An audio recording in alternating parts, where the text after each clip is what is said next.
básicamente una doble bomba, en realidad.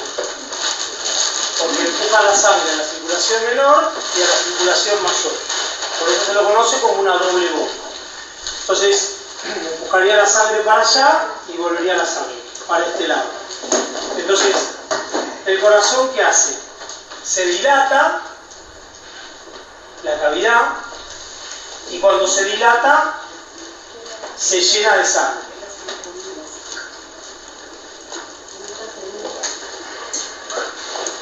Eso se llama, toda esa acción, diástole. Y después se contrae y expulsa la sangre. Y eso se llama sístole. Entonces el corazón se dilata y mientras se va dilatando, la cavidad, ¿no? Cualquiera de estas, se va llenando de sangre. Cuando está completamente dilatada y llena, ahora se contrae, y cuando contrae llega un momento en donde está completamente contraído y ahí expulsa la sangre. Esa sangre que expulsa es como un chorro que saldría, ¿no? Como si fuera un bombeador y en donde sale un chorro. Atrás de este, ¿qué vuelve a hacer? Bueno, la contracción y la dilatación, esto sería un latido. O sea, un trabajo del corazón. Una diástole más una sístole. Una acción va después de la otra, ¿no? Entonces ahora vuelve, ya está contraído, expulsó, se vuelve a dilatar, se vuelve a llenar, vuelve a comprimir, vuelve a expulsar. Esta sangre que expulsó está viajando y ahora se alejó y está como por acá, porque sigue avanzando.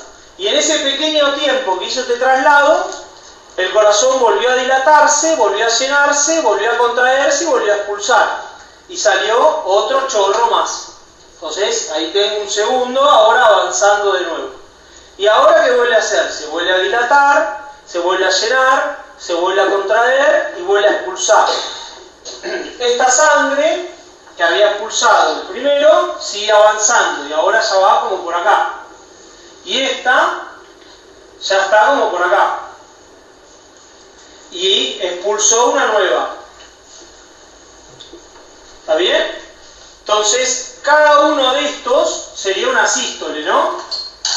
¿Está bien? Y cada espacio en el medio sería el momento de la diástole. Bien, el vaso tiene que aguantar esas embestidas. ¿Por qué? Porque acá tengo un montón de fuerza contra la pared del vaso. Y acá muy poca. Y acá vuelvo a tener un montón de fuerza. Y acá muy poca. ¿Está? ¿Se entiende? Como el agua avanzando en un caño de que viene un bombeador. Se vendrías un chorro, para. Un chorro, para. ¿Por qué? Porque cuando para es porque volvió a dilatarse, a comprimir, a expulsar. Está toda haciendo esa acción de dilatarse, comprimir hasta que salga el chorro. Entonces quedaría dilato, comprimo, expulso, 1. Dilato, comprimo, pero este sigue avanzando. Comprimo, expulso, 2. Dilato, comprimo, expulso, 3. Y estos seguirían avanzando. Y entre medio de ellos habría un espacio. A más latidos por minuto, ese espacio es más pequeño. Entonces me entran más. A menos latidos por minuto, ese espacio es más. Digamos, hay menos latidos, entonces hay más espacio. ¿Tá? La diástole pasaría a agrandarse más. O sea, chica, entonces de esa manera meto más, o se estira y meto menos. Eso depende la cantidad de oxígeno minuto que necesita el organismo. Si necesita más, va a generar más. Bueno, en esto, esa fuerza de la sangre contra la pared se llama presión. Y esto sería presión máxima. Y esto sería presión mínima. Y esto sería presión máxima. Y esto presión mínima. Y esto presión máxima. ¿Se entiende? Cada punto de la sangre haciendo fuerza contra la pared es la presión máxima. Y cada espacio entre medio de eso es presión mínima. Si yo le pongo un estetoscopio, ¿conocen un estetoscopio, no? Sí. Está acá arriba de este vaso, cuando pasa esa sangre, ¿yo la puedo escuchar? A la sangre circular, ¿la puedo escuchar? Le pongo un estetoscopio ahí, ¿escucho la sangre circulando? No, ¿por qué no la escucho? ¿Porque la sangre golpea las paredes de la arteria? No. ¿Se golpean los glóbulos entre ellos? No, entonces no hay ruido. ¿Está? Ahora, este vaso tiene que aguantar, entonces sus paredes son muy, muy gruesas. Y este vaso, donde la sangre se aleja del corazón, a este vaso se lo llama arterias. ¿Y puedo darme cuenta que la sangre circula, se mueve? Sí, porque puedo agarrar a esta arteria y la puedo apretar. Si yo la aprieto a la arteria y le hago hacer esto así, con los dedos, ¿no? La voy a tener que apretar. Cuando la sangre llega acá, una parte de esta sangre se encuentra con este elemento, embiste la pared, y cuando pase este, en el espacio de la diástole, vuelve a pasar este.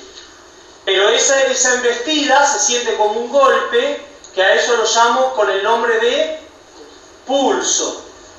¿Está? Con el nombre de pulso. Fíjense que para poder sentir el pulso, lo que tengo que hacer es presionar la pared, presionar con firmeza la pared arterial. Presionar con firmeza la pared arterial. Si no, no voy a sentir nada. Bueno, ¿qué hace la arteria? La arteria se ramifica, va dando ramas. O sea, yo tengo una arteria grande que me sale del corazón y esa va dando otras más pequeñas, porque claro, esta sangre va a tener que llegar a todas las células del organismo. Entonces, de ahí va a ir dando ramas más pequeñas, y todas se llaman arterias. Y todas tienen pulso. Y toda la sangre viaja así, un chorrito detrás del otro, está de esa manera. Hasta que en un momento, veo la arteria tan pequeña que mide medio o un cuarto de milímetro, y no la veo más. ¿Y qué quiere decir? ¿Que no habría más arterias? No, ya necesitaría de ahí un microscopio. Si tendría un microscopio podría ver que el vaso se sigue ramificando en ramas cada vez más pequeñas para cada vez ocupar más espacio, llevar la sangre a más tejido. Y estos ya se llaman acá arteriolas. Y esas arteriolas, que llegan a ser hasta casi 20.000 veces más chiquitas que un milímetro, se va a dividir en vasos más pequeños todavía, que se llaman metaarteriolas, que son 100.000 veces más pequeñas que un milímetro. Y de ahí se van a dividir en más pequeñas hasta formar la última parte, que van a dar vueltas alrededor de las células, que se llaman los capilares. Capilares. Los capilares lo que hacen es, imaginemos, tengo una metaarteriola así, y se dividiría así en un montón de capilares. Entonces, acá estarían las células. O sea, esto que serían los tejidos. Los glóbulos son tan pequeños que pueden pasar por estos capilares. Entonces acá yo tendría un montón de glóbulos, no importa, rojo, blanco, lo mismo. Pero por acá irían uno atrás del otro, avanzando, así.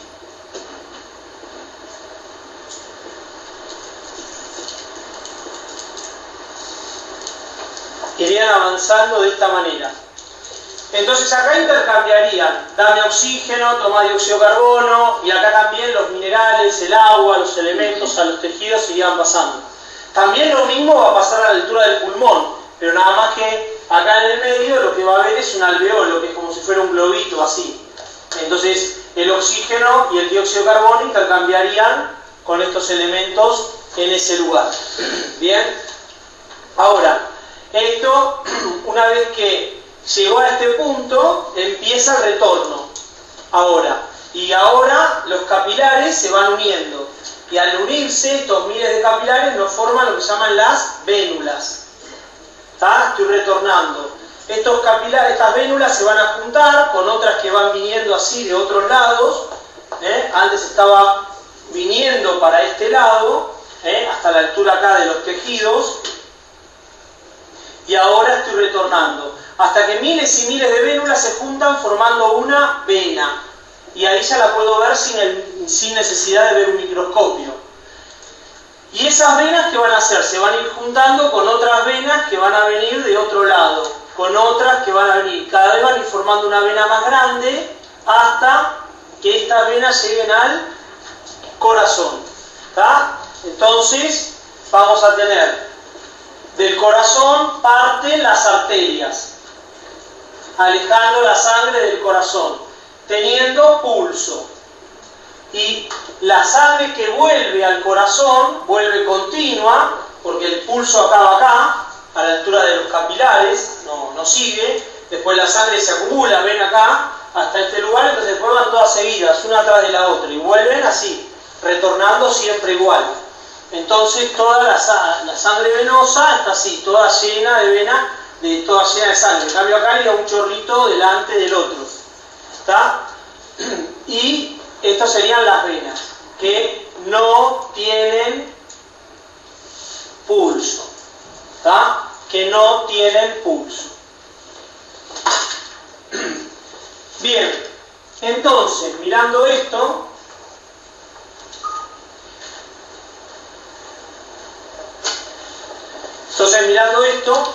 miramos acá y decimos, bueno, la sangre sale del corazón hacia los tejidos, llevando oxígeno.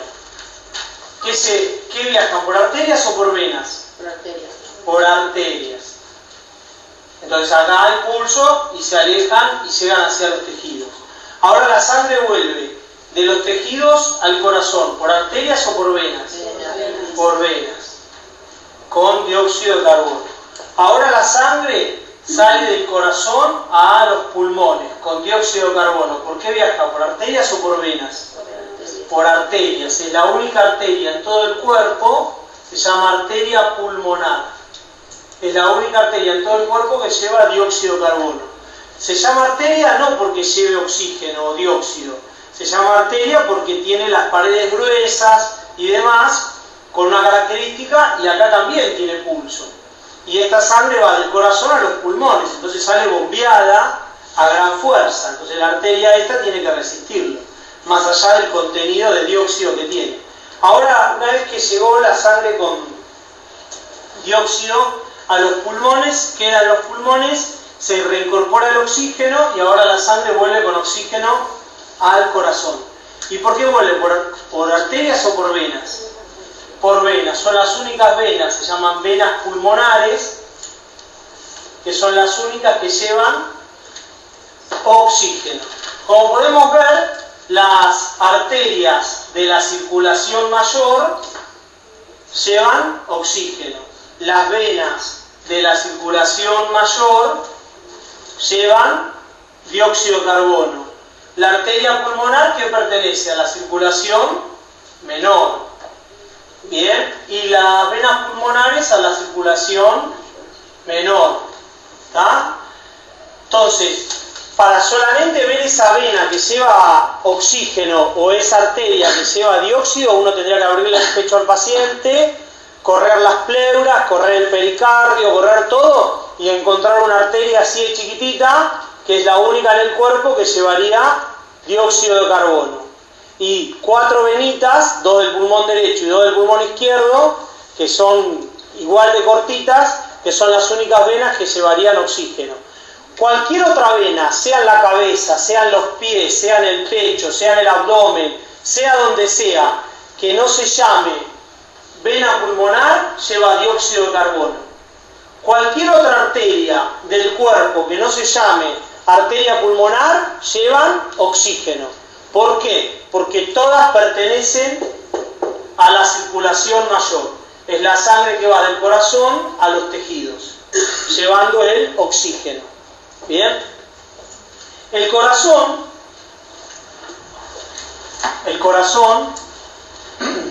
es básicamente una cavidad que está dividida en 4 cavidades, que está formada por 3 tejidos, que son el más interno, el endocardio, el tejido medio es el miocardio, y el tejido externo, que reviste el corazón por afuera, pericardio. Los 3 son iguales de importantes, cada uno cumple su función. El miocardio es el único músculo autónomo. ¿Qué quiere decir? Que este músculo él mismo genera los estímulos de contracción.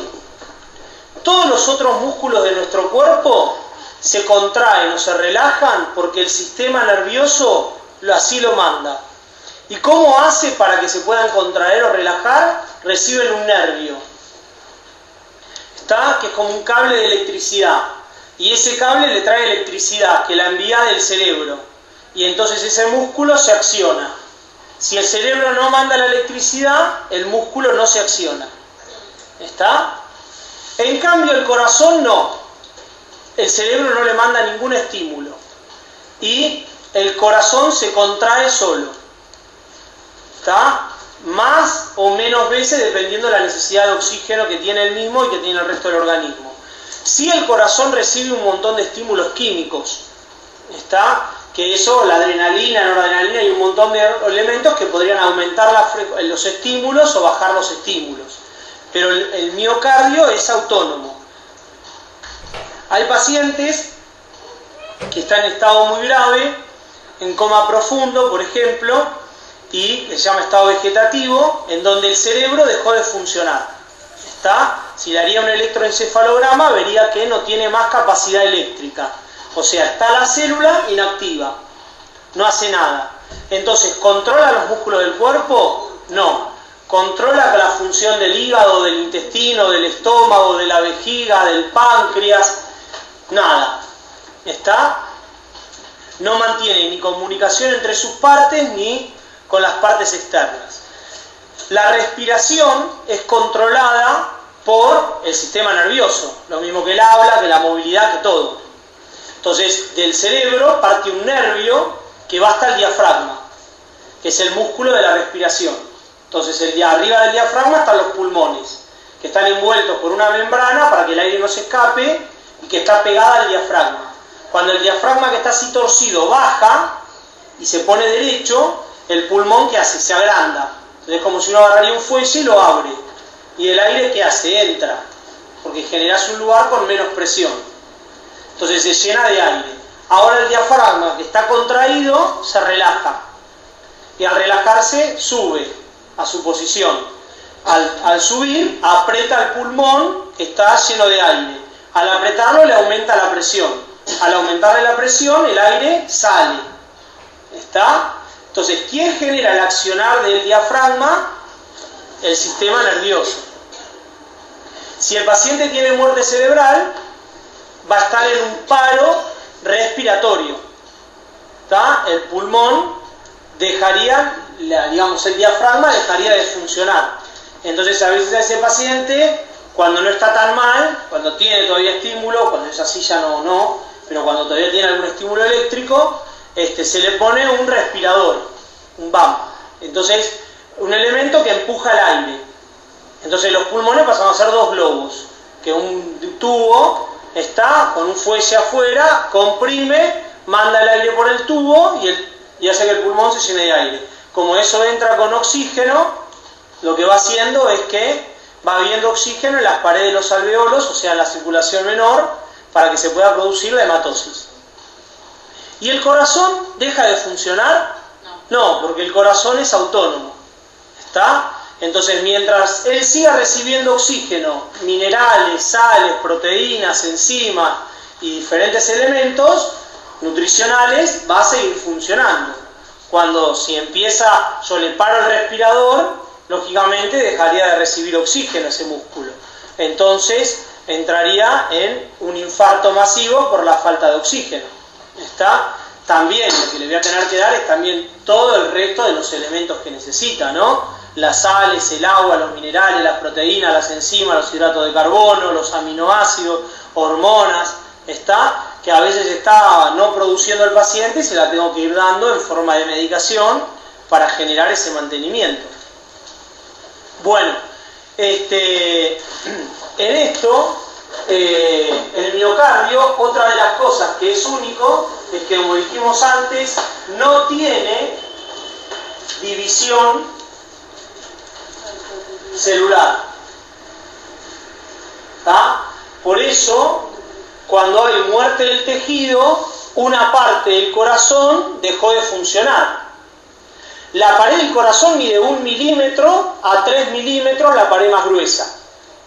Entonces, un infarto de 1 milímetro por 1 es un infarto transmural. O sea, es como si vos harías un pedazo de la pared que llega hasta el otro lado de la casa.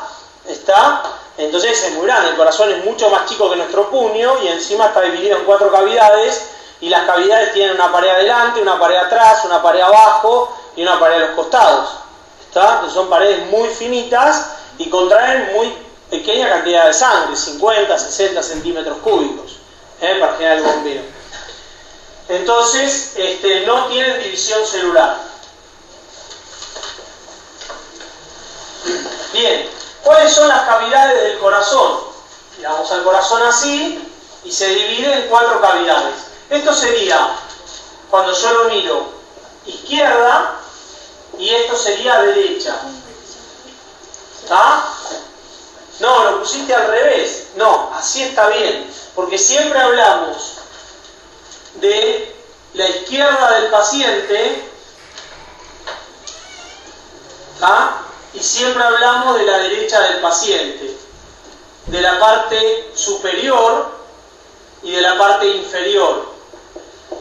Esto sería anterior y en la espalda sería posterior. No importa cómo lo pongamos, siempre hablamos de lo mismo, porque si no es un lío. Imagínate, seríamos los 3 chiflados, vamos para la izquierda y uno va para un lado y el otro va para el otro.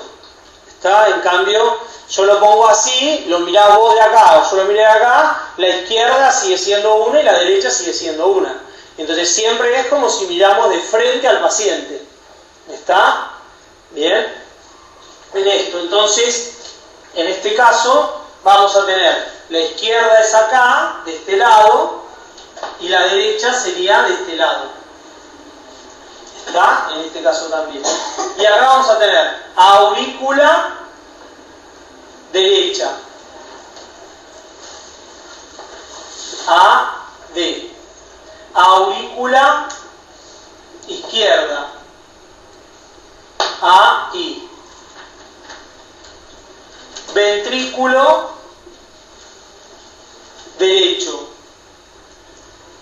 Ventrículo izquierdo. Las aurículas se comunican con los ventrículos del mismo lado.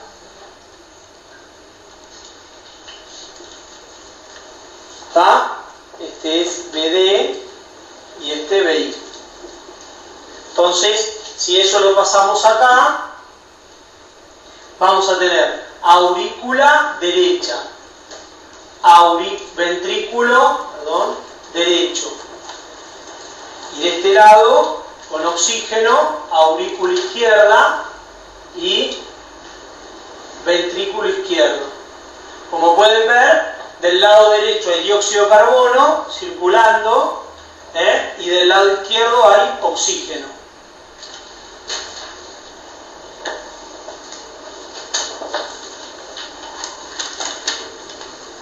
Por eso se habla de una doble bomba. Cuando el corazón se forma embrionariamente, se forma por 2 elementos así separados. Uno para la circulación mayor y otro la menor. Y cuando se pliega este elemento, porque al principio el embrión es como un disco, y después en un momento se pliega, y al plegarse, estos 2 elementos, o sea, al doblarlo, se pegaron. Entonces ahora tengo los 2 elementos pegados. ¿Está? Bueno, Vamos a ver un poquitito cuáles son los vasos y cuáles son las válvulas que llegan y parten del corazón. Entonces vamos a hacer un dibujito.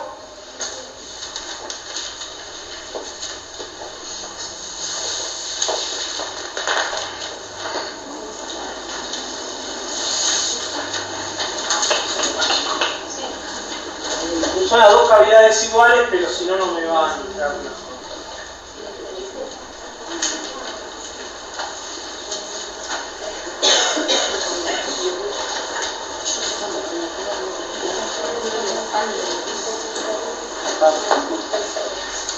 Bueno, acá vamos a tener,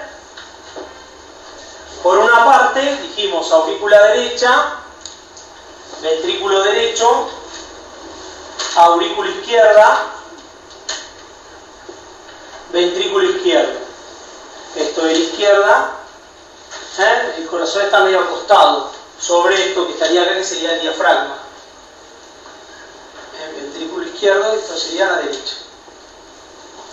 Bueno, vamos a empezar por la circulación mayor. Lleva la sangre de la circulación mayor con todo el dióxido de carbono al corazón. Y viene una vena por abajo, así, que viene atravesando esto que es el diafragma. Porque el corazón está pegado al diafragma, por arriba. Esta vena que viene por acá, viene con sangre, con dióxido de carbono.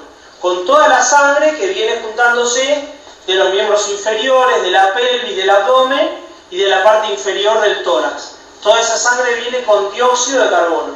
Y esa vena se llama vena cava inferior.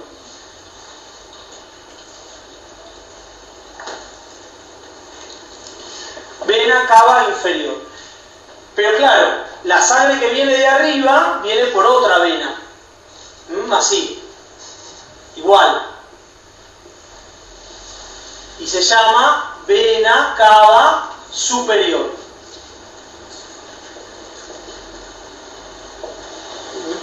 También viene trayendo toda la sangre de la cabeza, del cerebro, de los brazos y de la parte superior del tórax. Toda esa sangre que viene al corazón viene con dióxido de carbono. Entonces, en la aurícula derecha habría todo dióxido de carbono, que sería la sangre de la circulación mayor. Esa sangre se acumula acá y de repente se abre la válvula de paso entre la aurícula y el ventrículo. ¿Por qué se abre? Porque el ventrículo está contraído y de repente al relajarse tiene esta válvula agarrada como si fuera por un palo, se llaman cuerdas tendinosas, y entonces la pared está apretada acá. Cuando se empieza a abrir, hace esto, tira de la puerta. Entonces, al tensionarla, la abre. Y al abrirla, toda la sangre que está acumulada acá en la aurícula pasa al ventrículo. ¿Bien?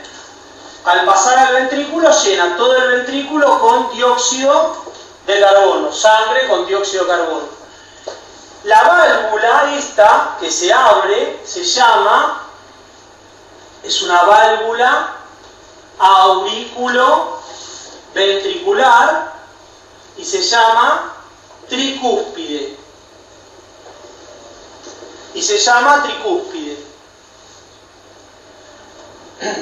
La sangre entró, ahora se empieza a contraer y cuando se empieza a contraer se cierra para que no pueda volver la sangre para atrás. ¿Cómo se llama cuando la sangre vuelve para atrás a través de una válvula? Es un soplo. ¿Está? Ese es el retorno de sangre a través de una válvula. ¿Bien? Que eso se lo escucha, se lo oculta. ¿Está? Es como yo cierro la puerta, pasa el viento, la dejé mal cerrada y cuando pasa. ¿Está? Acá tendría que pasar para un lado y esto cerrado. ¿Está? Entonces la sangre acumulada del otro lado se comprime, pero como esto quedó mal cerrado, una parte retorna. Y al retornar haría ese ruido. Bueno, toda esa sangre que se comprime, en un momento abre una válvula de salida, que estaría acá, que sería el comienzo de la arteria pulmonar. La arteria pulmonar sale así, de esta manera, ¿bien? Y cuando sube, se divide rápidamente en dos ramas. ¿Está? Para el pulmón derecho y para el pulmón izquierdo. Esta es la arteria pulmonar. Llevaba, como podemos ver acá, dióxido de carbono a los pulmones. Esa sangre con dióxido, esa sangre va a pasar por acá también por una válvula, que está acá. Que esa es una válvula que se llama, esa válvula estaría entre el ventrículo derecho y la arteria pulmonar. Y esa válvula se llama sigmoidea, válvula sigmoidea pulmonar. En medicina, todo lo que tiene forma de S es una sigma. ¿Está? La válvula esta tiene una forma así. Entonces hace como si fuera una S. ¿Está? Un poquito de imaginación hay que tener también, pero se parece a una S. Bueno, entonces se abre la válvula y ahí deja escapar la sangre, porque si esto está cerrado la sangre no puede pasar. ¿Por qué se abre la válvula? Porque el ventrículo tiene tanta presión que la válvula no lo aguanta. ¿Está? Entonces ahí al abrirse sale expulsado. Sale expulsado, llenó a los pulmones con dióxido de carbono, deja el dióxido en el pulmón, incorpora el oxígeno y ahora la sangre vuelve al corazón. Y vuelve a través de lo que llamamos las venas pulmonares, que van a terminar llegando dos venas del pulmón izquierdo, así, y dos venas por atrás del pulmón derecho. BP, se llaman venas pulmonares, que vienen trayendo oxígeno. Toda esa sangre con oxígeno hace lo mismo que del lado derecho. Se llena, el ventrículo se abre, arrastra la apertura de la válvula y la sangre ahora pasa de la aurícula izquierda al ventrículo izquierdo. También a través de una válvula, que estaría esta válvula entre la aurícula izquierda y el ventrículo izquierdo. Y se llama válvula mitral. Válvula mitral. El ventrículo izquierdo funciona a la par con el derecho, o sea que la válvula mitral y tricúspide se abre, todo esto pasa para acá, se llena de sangre, comprime y ahora expulsa la sangre. Este hacia la arteria pulmonar y este hacia la arteria aorta. ¿Tá? La arteria aorta hace así, hace una curva por acá, la arteria aorta, que sería el comienzo de la circulación mayor, la primera arteria de la circulación mayor. De ahí saldrían todas las arterias hacia todos los tejidos del organismo. Entre el comienzo de la arteria aorta y el ventrículo izquierdo, acá tenemos una última válvula. Acá, la sangre daría esta vuelta y vuelve a ir para ahí. Y esa arteria, igual que la otra, es una válvula que estaría entre el ventrículo izquierdo y la arteria aorta. Entre el ventrículo izquierdo y la arteria aorta. Y se llama válvula sigmoidea, que es igual que la otra, aórtica, porque pertenece a la arteria aorta. Bueno, ahora vamos a nombrar los principales vasos, las principales arterias del cuerpo y dónde se encuentran. Les dejo un cachitito, así borran, y así copian, y yo borro.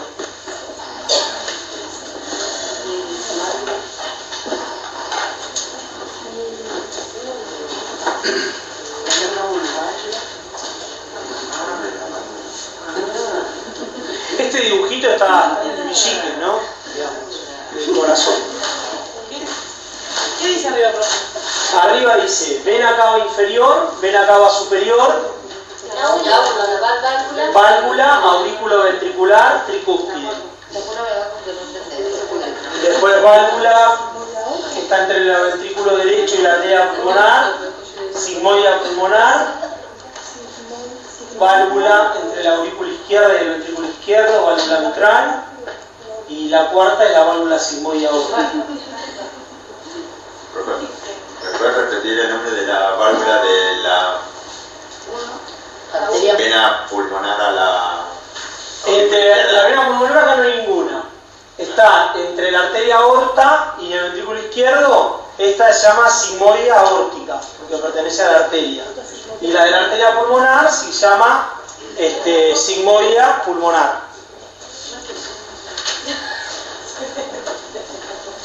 ¿Puedo borrar? Bueno, borro esta partecita que de acá. No borres nada. Esa partecita sola, borrar. Bien, si yo haríamos el corazón así, los pulmones estarían acá a los costados. El pulmón derecho es mucho más grande que el pulmón izquierdo. ¿Por qué? Porque del lado izquierdo está el corazón y el pulmón izquierdo, ¿no? Este es el pulmón izquierdo. ¿Esto está en el libro? Sí, tiene que estar. Y este es el pulmón derecho. Y este sería el corazón.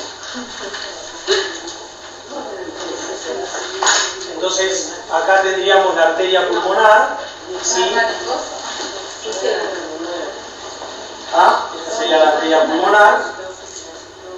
Esta sería la arteria aorta, que lo que hace es dar una vuelta así, dar una vuelta alrededor de la arteria pulmonar y después pasa por detrás, ¿sí? Pasa por detrás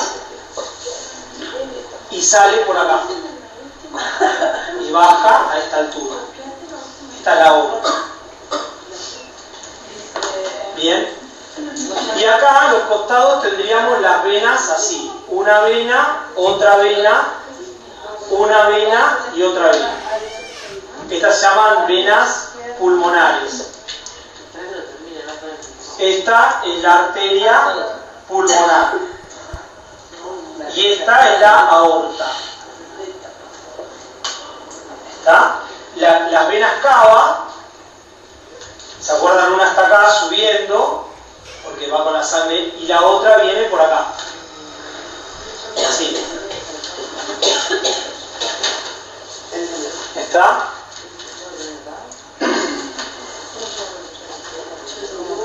Ese sector donde se encuentra el corazón, dentro del tórax, se llama mediastino.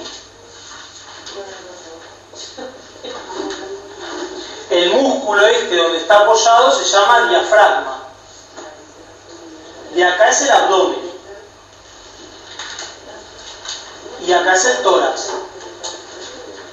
¿Está? Más o menos a qué altura estamos acá. Estamos hablando a la altura de las clavículas. El corazón no está acá abajo. El corazón está acá. Bien, a esta altura, el diafragma está acá. Si no, no le quedaría espacio al hígado para ponerse abajo de la costilla.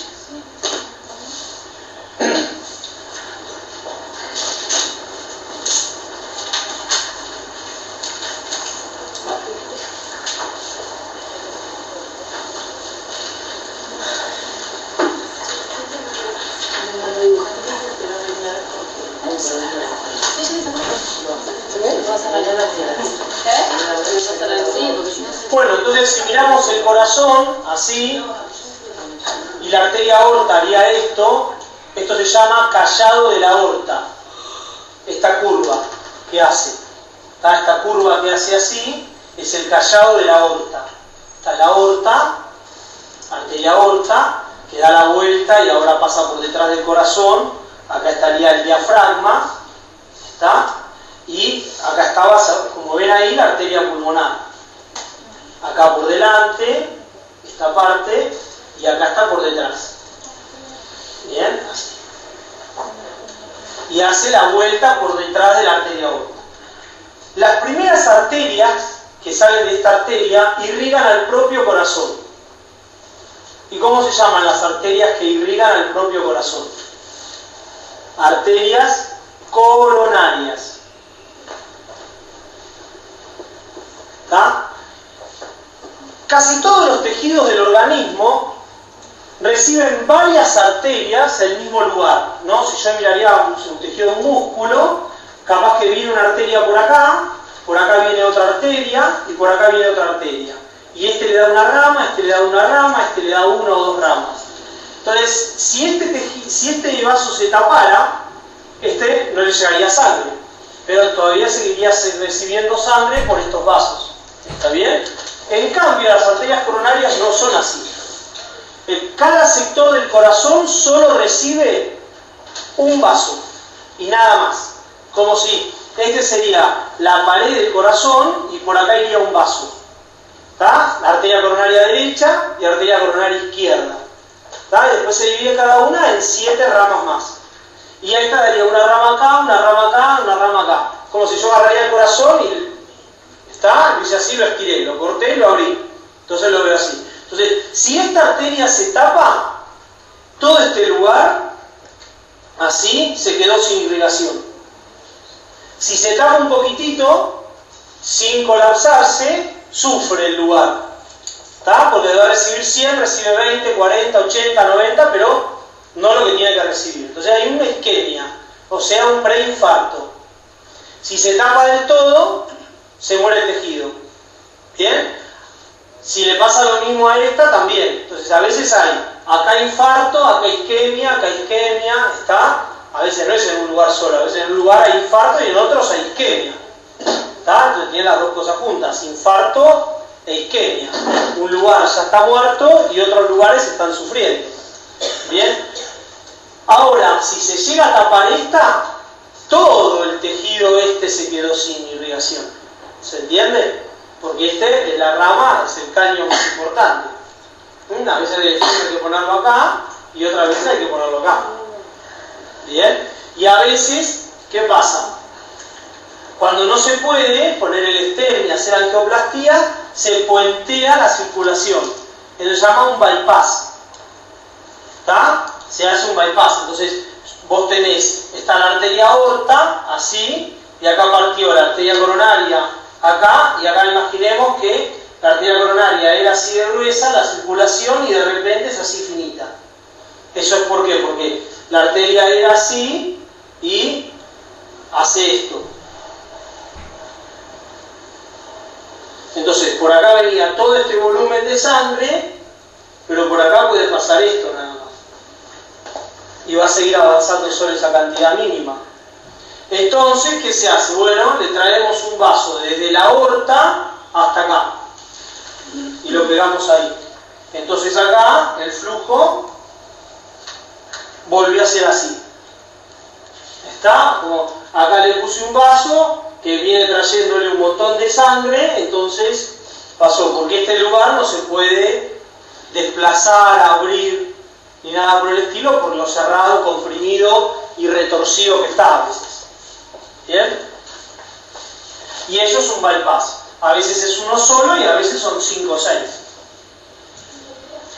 La diferencia es que un stent se pone por cateterismo y el bypass es a cielo abierto, o sea, es un corte y hay que abrir. Bueno, entonces, arterias coronarias. La siguiente arteria, acá tendríamos el cuello del paciente, así, ¿está? Nos saldría un tronco acá que se va a dividir rápidamente en 2 ramas. Y esta se llama arteria subclavia derecha. Porque esto recuerden que es la derecha. ¿Por qué se llama subclavia? Porque va debajo de la clavícula. Y esta se llama arteria carótida derecha. De acá, en cambio, parte directamente la arteria carótida izquierda. Por eso siempre en las emergencias tomamos sobre este lugar, porque es la más derecha de la circulación que tenemos. ¿Está? Esta, la sangre tiene que venir, doblar, meterse por acá, volver a doblar y se frena un poquito. Es nada. pero para la emergencia eso a veces puede ser bastante. Y acá, así, va a salir igual que antes, la arteria subclavia izquierda. A esta altura llegaríamos a la altura de la axila.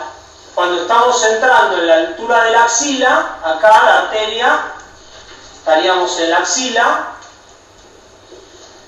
es la misma arteria pero lleva otro nombre. Se llama arteria axilar. Es la misma. Y después continuamos por el brazo. Bien, acá estaríamos a la altura del pliegue del codo.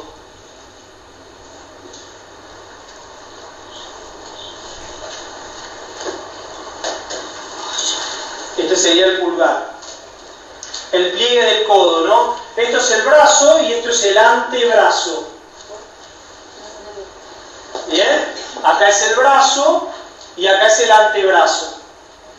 Entonces, esa arteria viene por acá, ¿bien? Y se llama acá arteria humeral.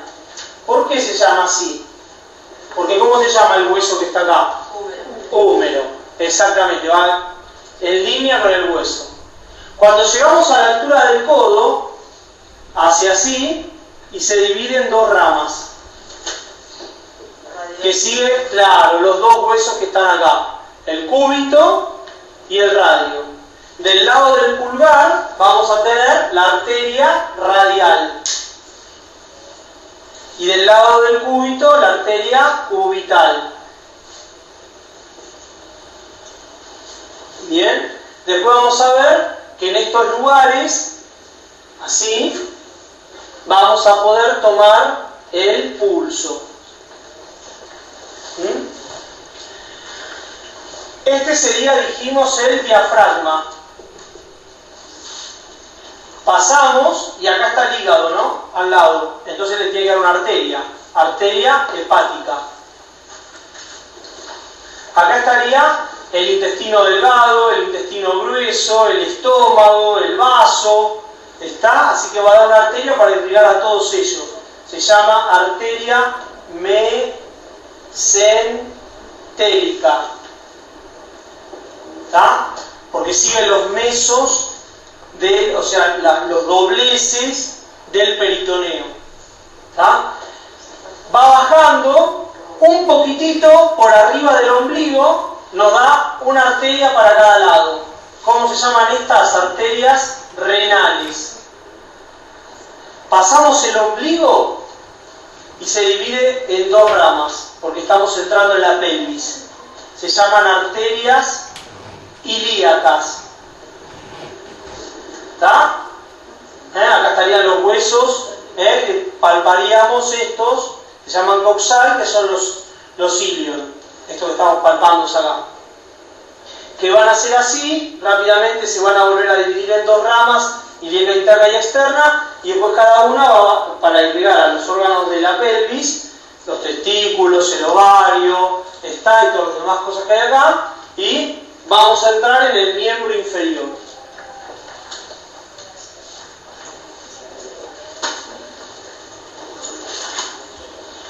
Entonces, al entrar así en el miembro inferior, esto que estoy palpando acá sería la ingle. Y acá va a venir una arteria que sigue el mismo linear que el hueso que está acá, que se llama arteria femoral. Pasa por detrás de la rodilla, y esta arteria que pasa por detrás de la rodilla en este lugar, ahí se llama arteria poplitea. Y ahí se divide siguiendo el hueso, por delante y por detrás. Y este se llama tibial anterior y tibial posterior, porque está en la tibia y es muy grande y va por delante una y por detrás otra. Esta pasaría por detrás del tobillo.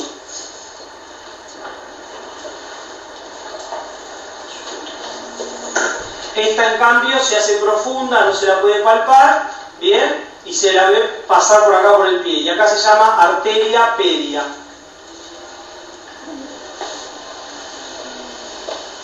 Bueno, ahí tenemos las más grandes arterias con la ubicación en donde se encuentran a lo largo del cuerpo.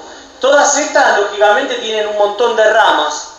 Bien, pero por lo menos saber cuáles son las arterias del brazo, cuáles son las arterias del cuello, cuáles son las arterias en el tórax, las del abdomen más importantes, en las diferentes partes del cuerpo, y esto siempre hace referencia también al hueso. Entonces, cuando hablamos de la tibia, hablamos del fémur, hablamos del cúbito, del radio, también recuerden que tiene una arteria paralela. Las venas seguirían el sistema contrario. Bien, y las venas profundas se llaman de la misma manera. Bien, nada más que esas van a terminar formando la vena cava superior. Las únicas que cambian de nombre, debe llamarse vena subclavia, o la que viene del cuello, que se llama no se llama vena carótida, se llaman venas yugulares. ¿Está? Bien, ahí se formarían las venas yugulares externas e internas. Las internas vendrían con sangre del cerebro y las externas con la sangre de la cara. Esas se juntarían, vendrían así, y se juntarían formando, una viene de afuera y de arriba, y se juntan en una. Con esta del otro lado está más las venas subclavias que vienen de acá al costado, y todas esas acá nos estarían formando la vena cava superior.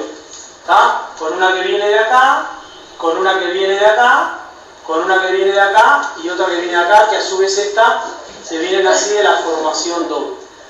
Y esta me formaría la vena cava superior. En cambio, la vena cava superior, la vena cava inferior viene de todo: vena renal, vena hepática, venas mesentéricas, venas femorales, ¿está? Y ahí me formaría la vena cava inferior. Por favor, ¿qué dice en la letra negra allá? Negra. Tobillo. Eso sería el tobillo, para saber. Siempre por detrás del tobillo interno, ¿no? Tobillo interno. Tobillo interno, que sería el del dedo gordo del pie. ¿Se llama dedo gordo del pie? No, se llama halus. Halus. No se llama dedo gordo del pie, es el halus. Y por ahí pasa la arteria, que a veces también, después vamos a ver, para tomar el pulso, en este elemento lo vamos a utilizar para poder tomar el pulso, y a veces hasta para poder tomar la tensión arterial en los pacientes en las piernas, cuando fuera necesario o por alguna causa que no se pueda en los brazos, ¿no?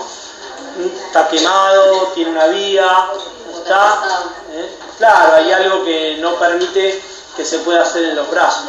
Siempre recordemos que en las piernas, para poder tomarle, tiene que tener una buena circulación. Si tiene las piernas negras y tiene insuficiencia circulatoria, me va a dar cualquier cosa. No sirve esa toma. ¿Está? Bueno, en el último ratito, y ya nos vamos, empecemos hablando un poquito de la semana que viene, de la diferencia, primero, entre un síntoma y un signo. La diferencia entre un síntoma y un signo. ¿Bien? Un síntoma es todo aquello que refiere el paciente, de cómo se encuentra. Es todo lo que el paciente refiere de cómo se encuentra. Eso es un síntoma. Por ejemplo, el dolor. El dolor es un síntoma. Me duele la cabeza, me duele el brazo, me duele la espalda, me duele el abdomen. Eso es un síntoma. ¿Yo puedo saber si al paciente le duele la cabeza? No. ¿Está? Otro síntoma. Vista borrosa. ¿Está? El paciente dice que ve estrellitas, que tiene una mancha negra delante. ¿Bien? Eso es un síntoma. Mareos, vértigo. ¿Está? Esos son síntomas. Palpitaciones, la sensación del latido del corazón. Esos son síntomas. ¿Bien? Por otra parte, frío, calor, todo eso son síntomas. Los síntomas pueden ser iguales en patologías distintas. ¿Por qué? Porque a uno no le puede doler la cabeza de 30 formas diferentes, porque hay 200 patologías distintas que te pueden generar dolor de cabeza. Y entonces vas a tener 200 dolores de cabeza distintos, no. Va a tener 1, 2, 3 como mucho. ¿Está? Entonces el paciente te va a decir, me duele la cabeza. Alguno que ha sufrido varios dolores diferentes va a decir, sí, me duele más acá, o que se me concentra más en este punto, o lo siento irradiado, porque lo puede comparar a veces con otra cosa. El otro te va a decir, no sé, me duele la cabeza, te va a decir. ¿Está? No va a tener mucha explicación del dolor. La intensidad del dolor no es comparativa con otro paciente, es comparativa con el mismo. ¿Está? Pues yo le doy un martillazo a 2 pacientes y a uno puede decir que le duele mucho y al otro que le duele poco. ¿Está? Y capaz que los martillé a los 2 con la misma fuerza. ¿Está? Entonces no puedo comparar. Entonces la intensidad puedo compararla, bueno, con una intensidad del 1 al 10 en cuanto vos crees que está. ¿Está? Pero eso no es algo muy pragmático, no es algo muy real. ¿Está? Porque eso es algo de lo que el paciente te diría ahora. ¿Está? Y antes, ¿cuánto te ha dolido? Y antes me ha dolido más o antes me ha dolido menos. ¿Está? Pero a veces es difícil que el paciente te lo compare, el recuerdo del dolor. Bien. Por otra parte, un signo. Un signo siempre es un elemento que nosotros podemos evidenciar sobre el paciente. A veces utilizando ciertos instrumentales y otras veces nada. Por ejemplo, un signo podría ser, al palparlo, sentirlo caliente, al palparlo, sentirlo frío. ¿Está? Eso es un signo. ¿Está? Lo toco, está calentito. Lo toco, está frío. Yo no tengo un termómetro en la mano. ¿Está? Para decir, lo toco, tiene 38,5. Tiene 39,3. No. Necesitaría un termómetro para saber el valor. ¿Está? Porque en la planilla no anotamos paciente, temperatura, calentito. ¿Está? Anotamos el valor. ¿Está? De referencia. Pero seguramente, capaz que primero lo toqué, lo sentí caliente, entonces fui a tomarle la temperatura. Entonces, eso es un signo. Otros signos pueden ser, por ejemplo, visuales, la inflamación de una articulación. ¿Está? Entonces lo comparo una articulación con otra y la veo inflamada. La palpación al paciente del abdomen, de la musculatura, al ver si puede poner el músculo duro, si no lo puede poner. Entonces el paciente, por ejemplo, al tener poca masa muscular, vos le apretás el músculo y le decís, dale, ponelo duro, y hace lo mismo, te hundís igual. En cambio, cuando el paciente tiene masa muscular, cuando dejalo relajado, te hundís de una manera, y cuando decís ponelo duro, es como hacer esto, te hundís menos. Entonces se siente la diferencia en el tono y en otro en la pérdida del tono. Después el abdomen blando, el abdomen rígido, duro, bien, eso es en las palpaciones. Después también se podrían, por ejemplo, en los golpecitos que se utiliza, es para ver el tamaño del órgano. ¿Tá? El hígado tiene que ocupar un espacio, el vaso tiene que ocupar un espacio, el intestino grueso. Entonces, si este espacio ocupa más de lo que debería, o ocupa el espacio normal. Entonces, eso hablaría de una inflamación en el intestino, en el hígado, esplénica, en el vaso. Por ejemplo. Hoy en día, al haber un ecógrafo, un poquito todo eso quedó separado, porque, bueno, palpamos el abdomen, ya lo sentimos un poquito más duro, y para ver el tamaño real es traer el ecógrafo y lo pasamos y vemos qué tamaño tiene, qué forma, si hay un desplazamiento. Ya tenés un elemento más de ayuda para generar un diagnóstico a través de signos. Porque el ecógrafo te permitiría ver cómo un análisis de sangre te permitiría ver los elementos que hay en sangre. O una radiografía te hablaría de cómo es visualmente el hueso. Entonces, si tiene un cortecito, pasarían los rayos por este lugar y se vería esta fisura, por más chiquitita que sea. ¿Bien? Eso depende de la calidad del aparato también, ¿no? Y de las placas. En todo esto, estamos viendo signos ahí. Algunos los vemos directamente sobre el paciente y en otros, como dije, tengo que usar un aparato, sea un radiógrafo, sea un análisis de sangre o sea, por ejemplo, un estetoscopio. Entonces ocultaría y escucharía la audición de cómo es la respiración del paciente, o cómo es el movimiento de las vísceras, o cómo son los ruidos del corazón en la apertura y cierre de las válvulas. ¿Está? Entonces podría saber un valor normal y elementos anormales. Depende de cuál se presenta en la patología que sería. Otros elementos, por ejemplo, en signos, la temperatura, la respiración, el pulso, la tensión arterial, ¿está? Habría un montón. Siempre los signos me van a dar la respuesta del diagnóstico, ¿está? Siempre los signos me van a dar la respuesta del diagnóstico. Algunos en forma externa y otros con la necesidad de algún tipo de instrumental o de elemento de análisis o de estudio que necesite para poder evidenciar la patología. El síntoma, no. El síntoma me dice que el paciente tiene un malestar. En base a los tipos de síntomas nos podemos ir chequeando y buscando qué tipo de patología tiene. Pero a veces el síntoma puede ser bastante gris y entonces uno encara por el abdomen, por el pulmón, por esto, y escuché un ruido acá, mal, y vamos, seguimos por acá. ¿Está? Los síntomas, como dije, pueden ser iguales en patologías distintas. ¿Bien? Y ese es siempre el error más común, está, del autodiagnóstico, sumado a esto la automedicación, ¿no? Entre los pacientes, ¿está? ¿Por qué? ¿Qué te pasa? Me duele el estómago. ¿Está? Mira, a mí para el dolor de estómago me dieron esto. ¿Está? Entonces, capaz que uno tiene gastritis y el otro simplemente tiene una indigestión. Y le estás dando un elemento para la gastritis a un paciente con indigestión que básicamente no lo necesita. Entonces estás generando una alteración en la mucosa gástrica en un paciente que no necesita tener eso. Bien, básicamente. Ni hablar un antibiótico o algún elemento mucho peor. Pero si a mí me duele el abdomen y a él le duele el abdomen, seguramente a los dos tenemos lo mismo. Si a mí me duele la espalda y a él le duele la espalda y a los dos nos duele en el mismo lugar, debemos tener lo mismo. ¿Está?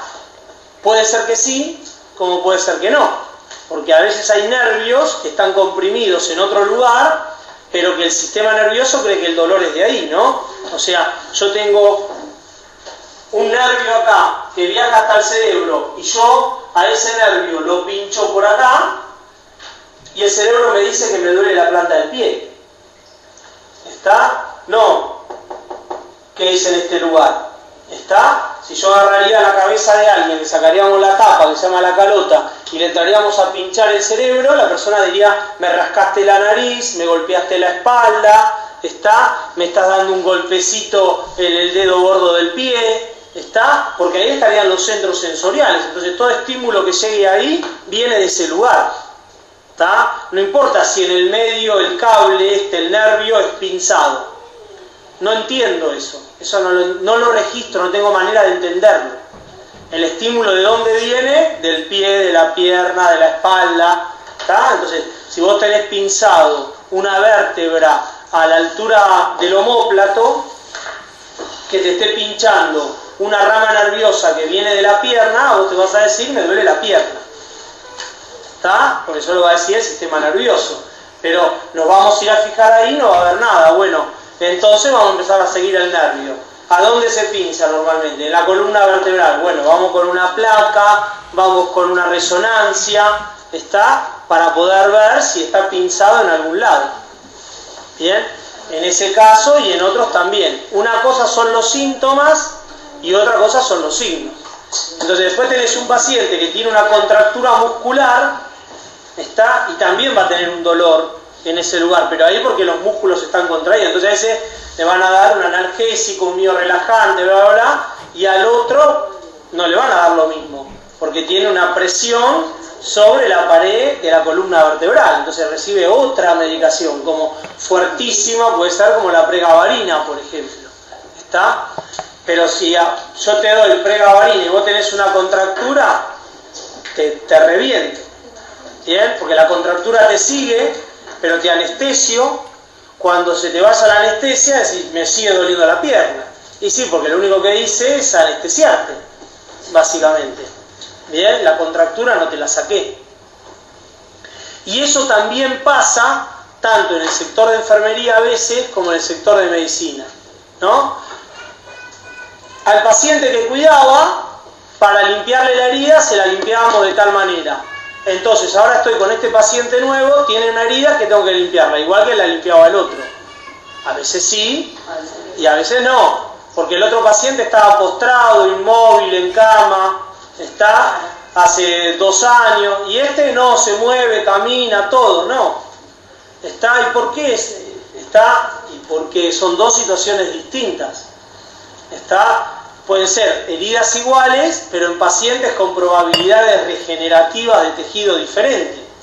Entonces, ¿para qué vamos a atenderla? No, al otro le tiraba solución y le pasaba una gasita, y a este estamos haciendo otra cosa diferente. Bueno, eso va a tener que ver básicamente con el estado del paciente, ¿está?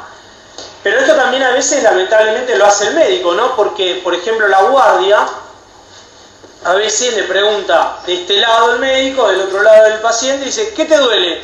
Acá, la panza. Ah, ¿y qué comiste? Ah, me comí todo. Al de ayer, es una indigestión. Sertal, buscapina, dieta, andate. 1 de cada 10.000 pacientes que tiene infarto de cara inferior. Al tener infarto de cara inferior, se comprime una serie de nervios que van al abdomen. ¿Qué entiende el cerebro? Que me duele el abdomen, me duelen las vísceras. ¿Está generando, hay un malestar gástrico o intestinal en el paciente? No. ¿Está? Hay un nervio que viene de ese lugar que cuando pasa acá para entrar en la columna vertebral, pasa por delante del pericardio, y el pericardio al estar inflamado lo comprime. Y al comprimirlo, el cerebro entiende que es como apretar ese cable que viene de este lugar. Entonces lo que me duele es esto, pero yo lo estoy apretando acá. ¿Está? Entonces, ahí el paciente le mandé buscapina, bla, bla, bla, bla, ¿y qué le hace? Nada, primero, pero la patología sigue. Cuando sigue la patología lo va a ver la ambulancia, porque seguramente el radio patológico empieza a aumentar, entonces ahora también es el pecho, ahora también es la espalda, está y va aumentando, y ahora cuando vuelve le dice, no, pero yo he ido antes al hospital y me habían dado esto.